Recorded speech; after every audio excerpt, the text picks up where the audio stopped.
भूमिका आपण राबवतो आहोत. खरं आहे. आता पश्चिम आशियामधले जे देश आहेत त्यांच्यासुद्धा संबंधामध्ये बहुआयामी असे बदल झाले आहेत, सुधारणा झाल्या आहेत. म्हणजे आता यातली अनेक राष्ट्र ही मुस्लिम राष्ट्र असली तरीसुद्धा भारतासोबतचे जे त्यांचे संबंध आहेत ते आता केवळ राजनैतिक न राहता त्याच्या पलीकडचे मैत्रीचे झालेत. मग सौदी अरेबिया, UAE यासारखे जे देश आहेत त्यांच्याशी जो आपला व्यापार आहे तो सुद्धा लक्षणीयरित्या वाढलेला आहे. तर याच्यामध्ये मला असं वाटतं की मोदीजींनी जे आपले वैयक्तिक मैत्रीचं कौशल्य आहे त्याचा सुद्धा अतिशय खुबीने वापर केला आहे. हो, अगदी. मुळात कसं आहे, की आपली परराष्ट्र धोरण आपली परराष्ट्र नीती जी आहे, ही कधी कुठल्याही धर्मावरती आधारित नव्हती.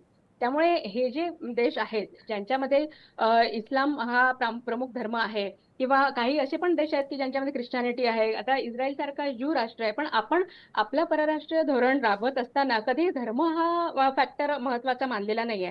तर आपल्या देशासाठी आवश्यक जे काही आहे, त्या पद्धतीने आपण ही वाटचाल करतो आहोत. आणि तुम्ही अगदी म्हटल्या त्याप्रमाणे, की सौदी अरेबिया आणि UAE सारखे जे देश आहेत, त्यांच्या प्रमुखांशी नरेंद्र मोदी यांचे अगदी मैत्रीचे संबंध आहेत.